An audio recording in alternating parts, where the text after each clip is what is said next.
Welcome, welcome.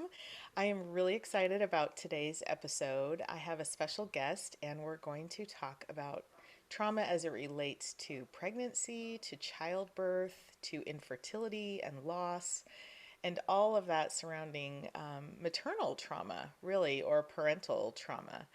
Um, and today's guest is Parijat Deshpande. And I'm so excited to have you on the podcast today. Thank you so much for being here. Thank you so much for having me. I'm so glad to be here.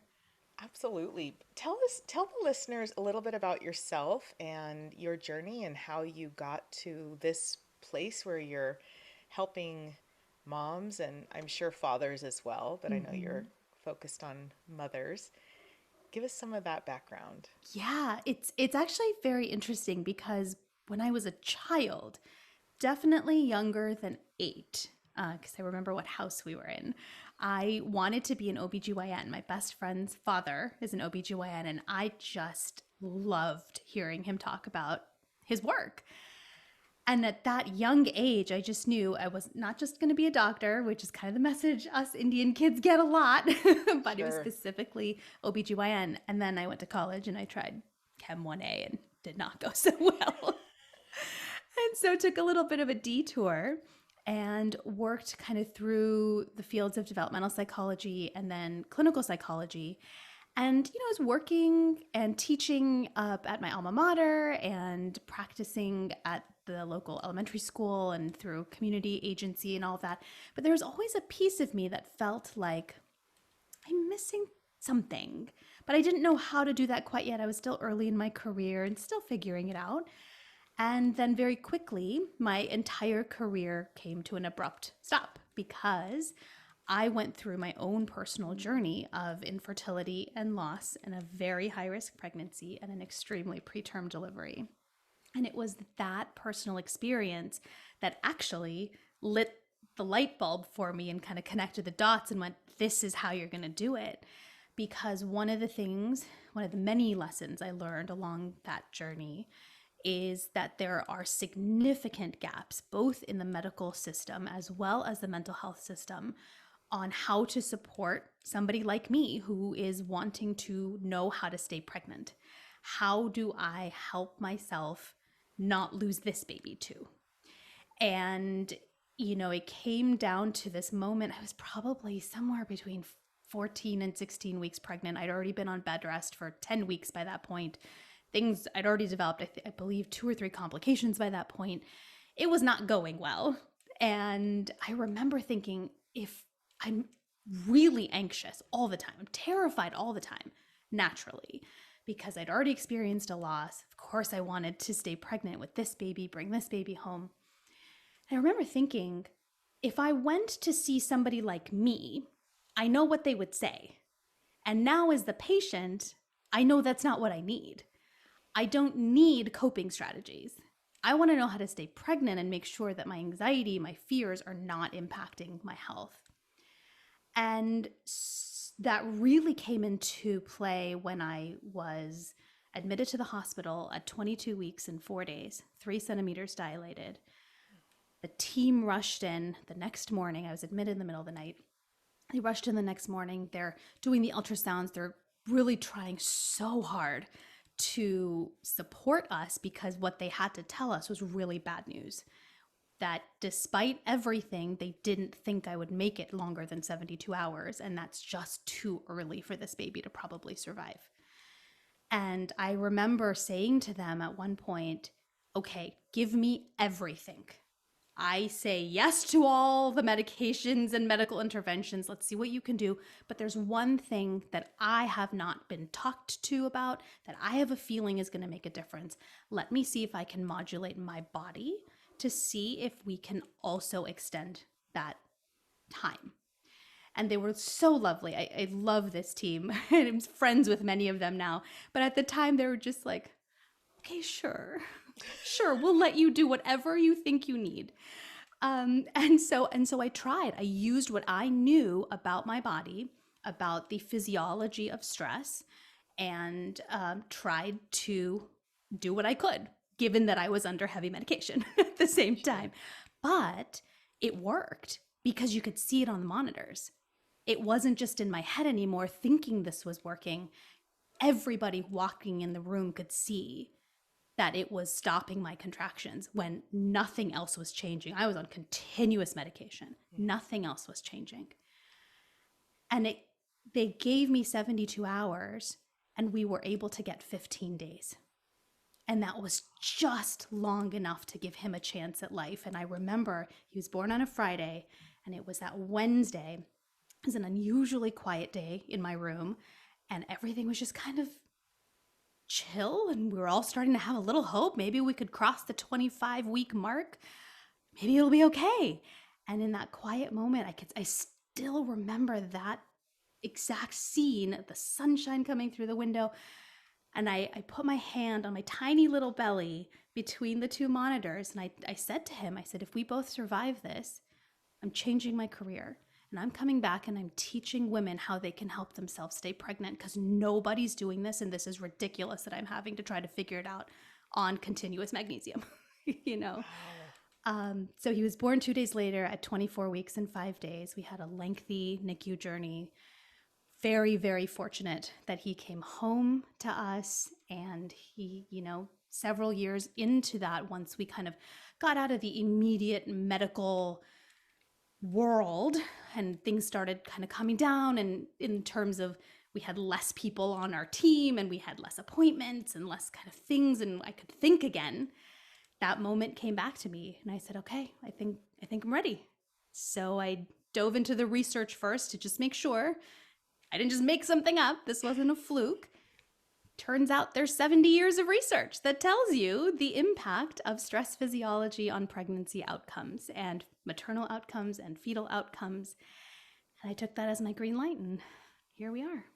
Wow, that is incredible and so inspiring that you used what is probably one of the most challenging times that you've had in order to propel you to help other people. It's really beautiful. I'm Thank you. curious, how did you know? Where had you learned the skills to self-modulate? I don't know. I think it was instinctive, to be honest.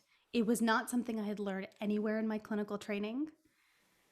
It was not something anybody had, I don't remember at least, taught me explicitly.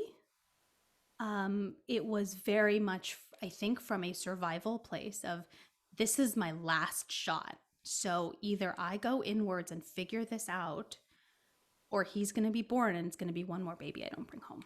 Yeah, it's just really incredible because, as you and I have discussed offline, that's one of the challenges in our field that we're trying to move forward is looking inward towards the body and somatic practices to heal our nervous system. And so I think it's just truly incredible that that was your instinct to do that as a survival mechanism, Yeah. which goes against the literature of fight, flight, freeze. Yep.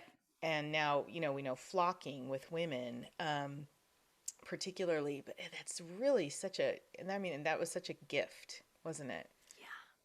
Yeah. Yes. So much. So much. So tell us from that point, where I know you authored a book, Mm-hmm. and tell us about that and kind of how this journey has continued a little bit. Yeah. So I'd first started by working with clients privately. I wanted to continue, I came from that framework of client service and one-on-one work. So that was kind of a natural bridge over. But instead of practicing psychotherapy, now I was doing, I don't know if there's even a word for it. It's consulting, health strategy, integrative health, education. I don't know. It's a combination of a lot of things. It's not psychotherapy I anymore. understand. So it happens when you create your own little space Yes. here. And so I was working with them basically to teach them what I did, but for their particular situation. So I noticed that at first clients would come to me mid-pregnancy and they say, oh, it's happening again. I didn't think this would happen this time, but contractions are starting early, blood pressure's going up, something or the other is going on. Help! I don't want to go back to the NICU again. I don't want to lose this baby again, that kind of experience. So I worked with a lot of clients in that perspective. And then I noticed that clients were coming earlier and earlier. So instead of waiting for something to happen, now they were coming preemptively to say, I will not walk that road again. And I know that there's no way to know for sure, but I want to do what I can to stack the deck in my favor.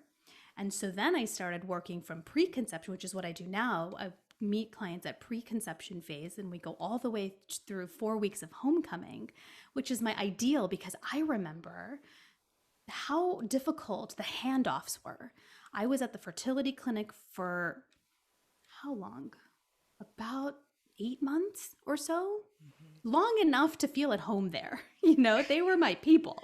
I do know Right? intimately. Yes, Yeah. yes. And you get very comfortable there and you get comfortable in the world and they know you and it's, you don't want to be there, but if you're going to be there, at least you belong. Yep. And then you get pregnant and after a while they go, bye. And now I'm at this OB who doesn't know me. And then the complications continued. So now I'm at an MFM who doesn't know me. And then baby's born. Now I'm with the NICU team who has no idea who we are. And then we go to the pediatrician after discharge. And I just didn't like the handoff situation. So I knew that whenever I really built this out, at least they would have one common thread across the board. And that would be me, so that there's some home base to come to. And like, okay, I'm not starting over everywhere in my life.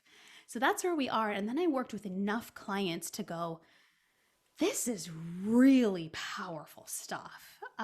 We are seeing clients beat medical odds over and over and over and over. And that's really what inspired me to write Pregnancy Brain, is to kind of take all the lessons from my experience, my client experiences, and the research that has just been sitting there and put it all together to show people that you really have more power and the ability to manage the road you're on during pregnancy than we're often made to believe.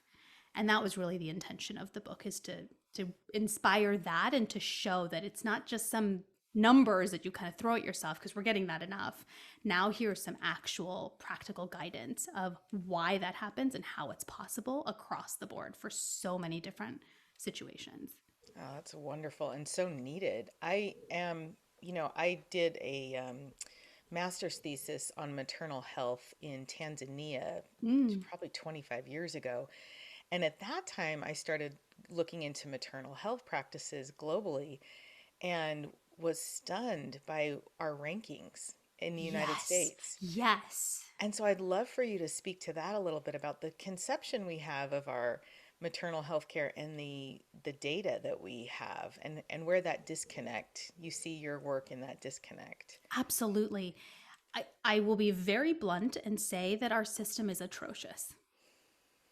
When we think about how much money we have, how much access to technology and advancements and research that we have, the outcomes that we see, the preterm birth rates as it is, the loss rates for infant loss as well as maternal loss is atrocious. There is no need. It doesn't make sense. It is 2 + 2 = 5. What's Yeah. happening here? Yeah. And I think what we are missing, which is kind of the I guess you could say tagline of the work I do, is that stress physiology is the missing piece. What we often do is we push aside stress, whether it's chronic stress, acute stress, traumatic stress, as a mental health issue. And we say, okay, go deal with that over there. But as I was just telling somebody the other day, traumatic stress, chronic stress has a mental health component, but it also has a cardiovascular component and a respiratory component and an immune component and a digestive component. We cannot silo it anymore. No. And if we want to see these rates improve, we cannot ignore this anymore. And that includes looking at what's happening in the body of the patient, which is kind of where I began my work. But then we need to look at the provider-patient dynamic. And is there something happening in that? And especially now in the pandemic, when providers are so burned out and we're dealing with not just secondary trauma anymore, but they themselves are living through their own Absolutely. traumatic stress that's coming into that relationship. It's coming into the decisions they make, how much energy they have available to be present for their patients, even if they want to be more. They themselves, as humans, have their own capacity limit. And then we have to go broader into the organization. How are they supporting a trauma-informed relationship between providers and patients? And then we've got to go to the industry and the system, which is completely where it breaks down. Yeah. And so when you look at it from there, then you go, oh, I see how 2 + 2 = 5, actually. Yeah. No, I think absolutely what I'm struck with in our work as well as your work is that siloing, as you say, that separation between mind, body, and Mm-hmm. spirit, Yep. really. And we hear the term holistic bantered around a lot, and it's a great buzzword, but do we have practices and do we have organizations set up in a way that actually honors that Right. bringing together of all parts of a person? And Right. not in internal family systems talk, because I know we talk a lot about parts in Yes. psychology as well right now. Yes. But truly, mind, body, spirit, they're inseparable. They're absolutely inseparable. There is no delineation between any of them. And how do we change the language? I actually just gave a talk the other day where the event organizer wanted to talk about a mind-body approach to pregnancy after loss. And the one of the very first things I said is it's not mind-body, it's mind-body, because it's all one. Exactly. So it's a Exactly. whole. Let's start there. We can't separate it You at can't. all. Mm-mm. No. And as we know, I know there's great work being done at the Heart Math Institute and several other wonderful organizations that are looking at the physiological effects of bringing those back together Yes. or separating them as it would be if, when we're under stress or when we're unable to. I mean, I think when we're deeply socialized to have those separate, it can be hard to remember Yes. to pay attention when we are Yes. feeling that palpitation or that knot in our stomach or any, just a ruminating thoughts, Yep. especially when we are pregnant and you've experienced loss, and what are the tools that can actually intervene and help calm your nervous system and calm you physiologically. Right. Exactly. Tell Yep. me, what are you seeing most of in your work right now? I feel like there are trends in all all work, and I'm curious what you've seen now that you've been doing this for a little bit. What are you seeing mainly with your patients and in terms of I know you said people are starting to seek you out earlier, which to me speaks of an uptick in awareness. Yes. What else are you seeing in your practice? I think I'm seeing a lot more awareness also of the space that we as patients can take up, the acknowledgement that, hey, we can actually question the recommendations, we can have discussions, we can ask for a conversation as opposed to just accepting what has been handed to us.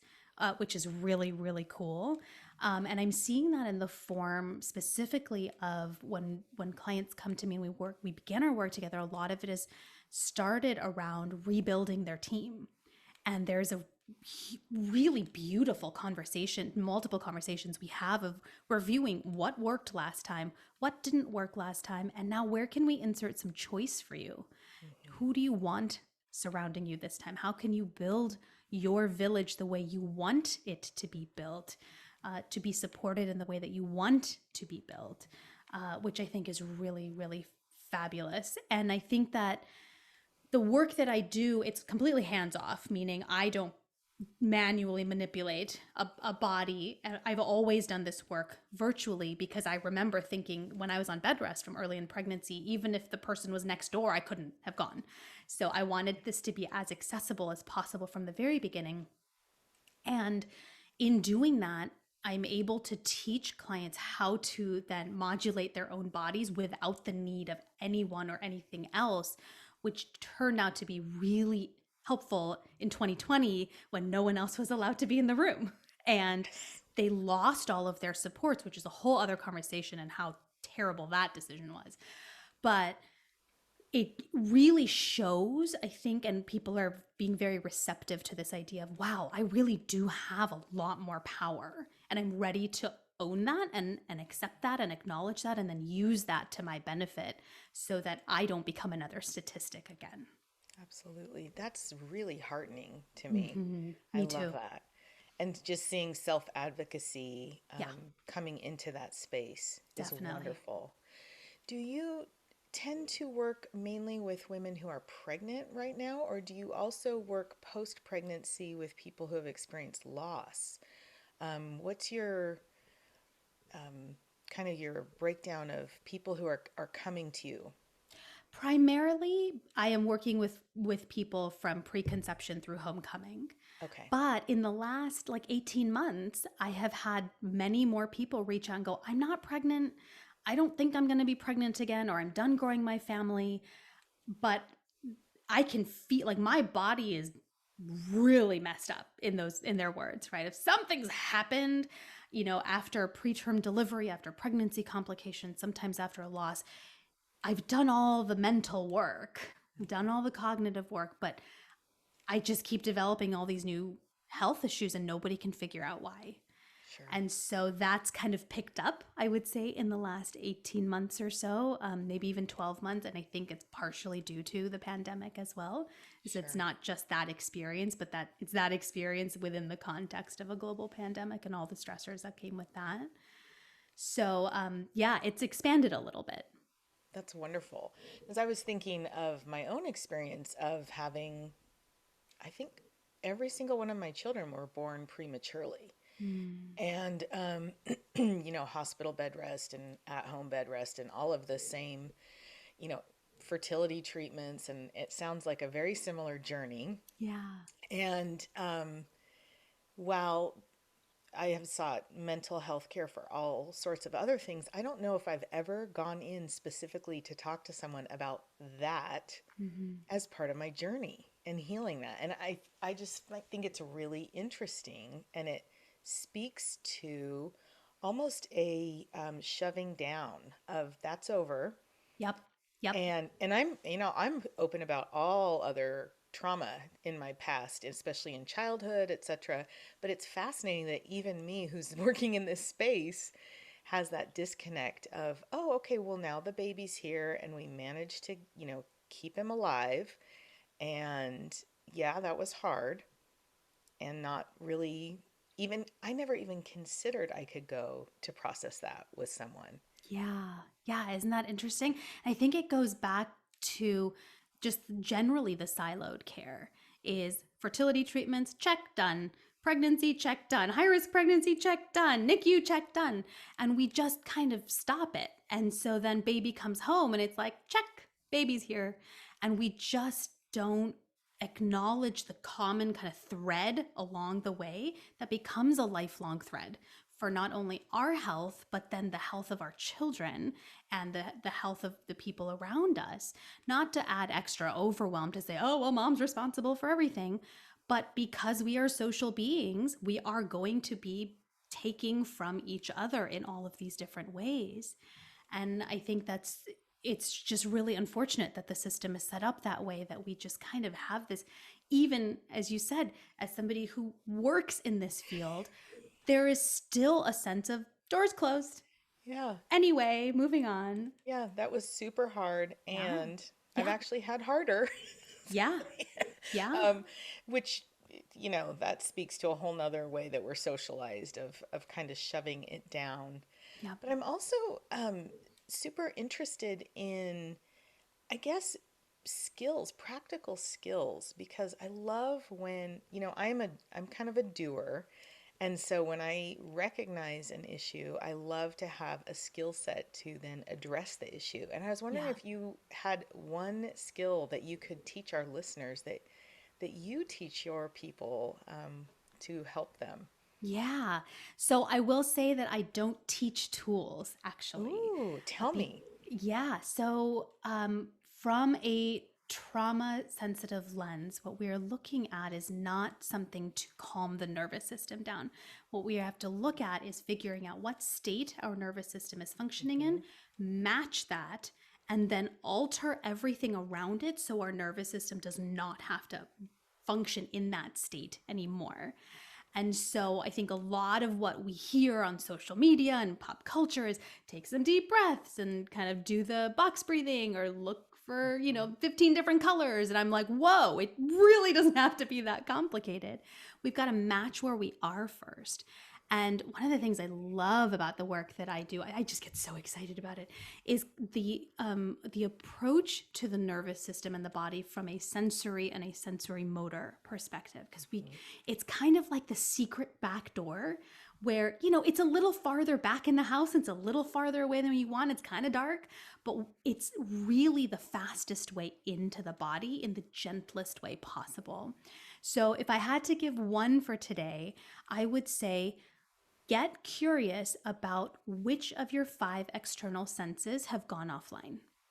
When we've experienced traumatic stress of any kind, but especially in a situation like pregnancy, which is such a visceral experience, and we experience a moment that is encoded as threatening and we can't come out of that, one of the protective mechanisms that happens is one or multiple of our senses goes down.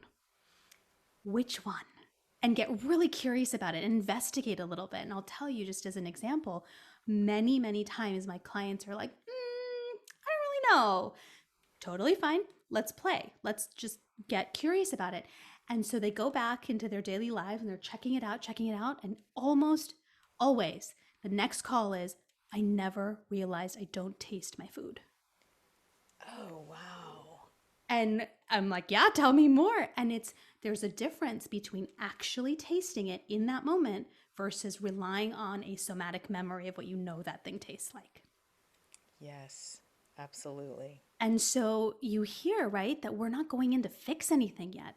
So much of this work has to start with curiosity and understanding and awareness. I think we go way too quickly to, I feel really bad, make it stop. And sure, there are moments where we do need to make it stop because we've got to show up as, professionals, parents, people. Sure, totally get that. But for the true, deep, physiologically healing work, it's got to start with curiosity. And I find this one to be actually really illuminating to start with. Absolutely. So I love that. And that's one of the things we teach as well is to become very curious and then Yeah. immediately self-compassionate as well. Because typically when we're figuring things out and we're seeing some gaps, it might be our first instinct to feel bad about a gap. And so we also talk a lot about being benevolent, we call it benevolently curious. Oh, I like And that. just there's no, it's awareness. It's not a judgment. We're just trying to figure out what's going on. Yeah, So I exactly. love that with the food. That's so interesting. What would be another example for our listeners of a sense going offline? Yeah.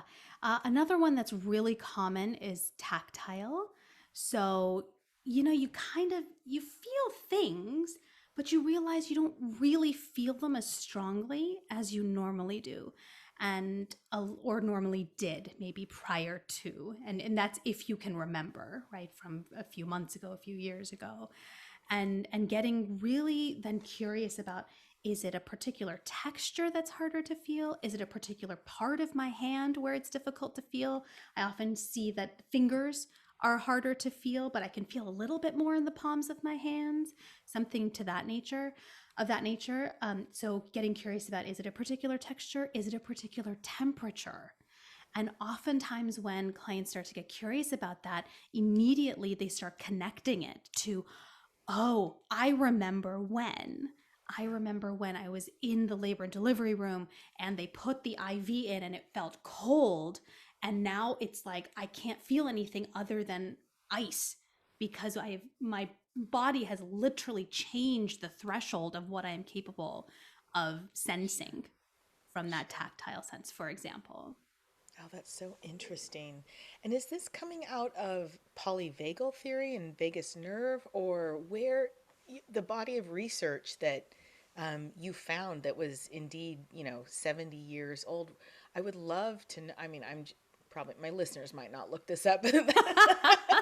I'm the academic nerd who's like, where does this Yes. come from? I love this. Isn't this fantastic? It's a Yes. combination of a variety of fields. It's through, psychoneuroimmunology is Yeah. kind of the primary um, central industry that's started in this. There's within various aspects of somatics, you see some of this.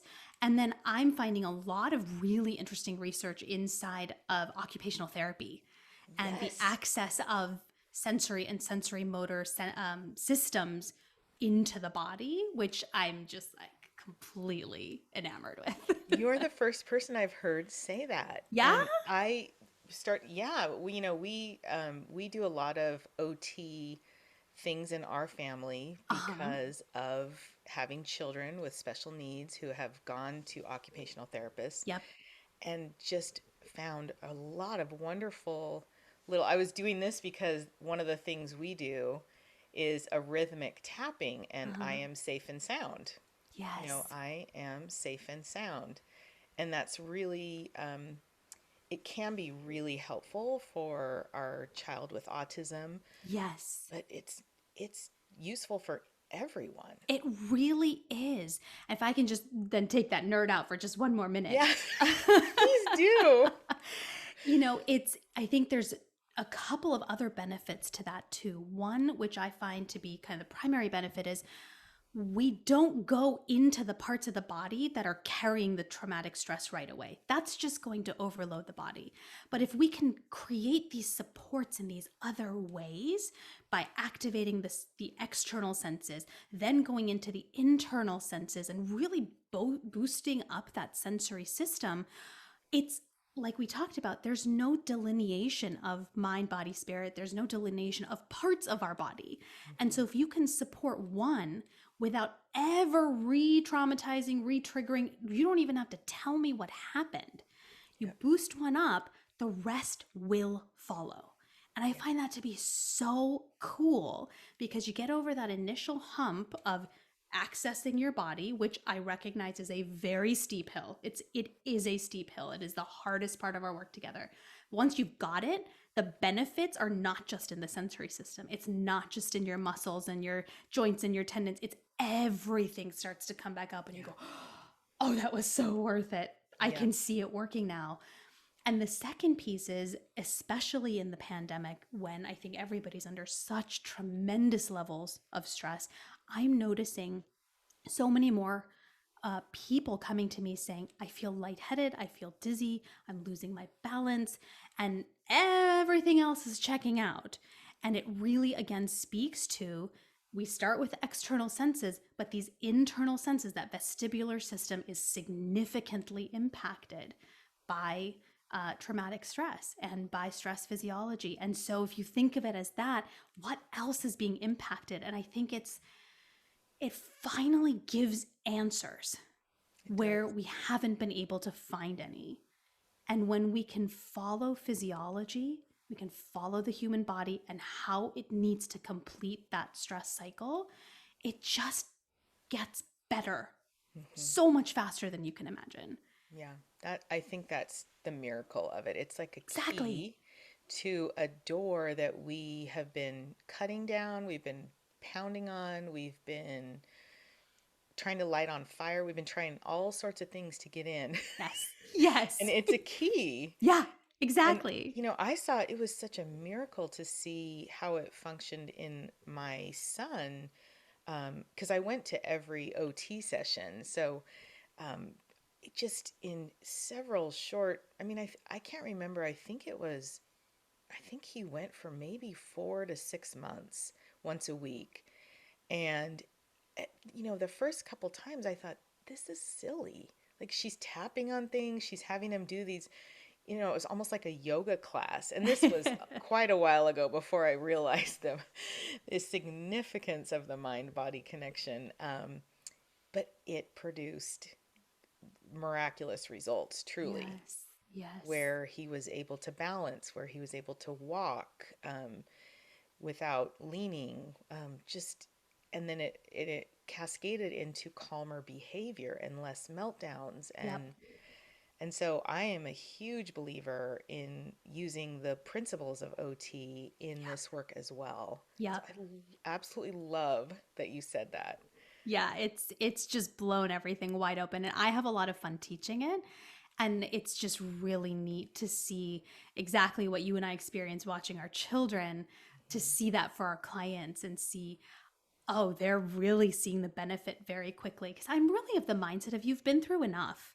Can we get you some wins quickly, please? Yeah. Like, I'm not here for dragging this out for years. you know, Yes, I want you to absolutely. feel your body reacting to what you're doing in the way that you want it to feel as quickly as possible. And this has just been one of the most amazing shortcuts. That's wonderful. I notice when I'm offline, when I'm from my body, when I am unable to have that awareness of my body, it directly cuts off and impacts my awareness to feel um, that inner guidance in my life of the Yes. next steps that I need to take, that a connection to my higher power, to the universe, whatever you want to call it. And so I feel so incredibly motivated to help people marry the mind and body again, because for me, it's what helped me then to finally step into knowing when I felt I was on my purpose or Yes. on my right path. And making Yes. decisions became so much easier because I could actually feel my body. Yes. And so I think it's just it's such an it lays such an incredible foundation for directing oneself. It's so true. It's absolutely true. And I think we're absolutely on the same page about that is we can't hear our instinct or gut or whatever we want to call it Mhm. um, if we can't feel our bodies. Right. You can't. Yeah, it's, yeah. exactly. And that's what I realized. I did a lot of work in Rwanda, Mm, and looking at forgiveness after genocide, and realizing that this trauma that happens, and I'm wondering if you see this.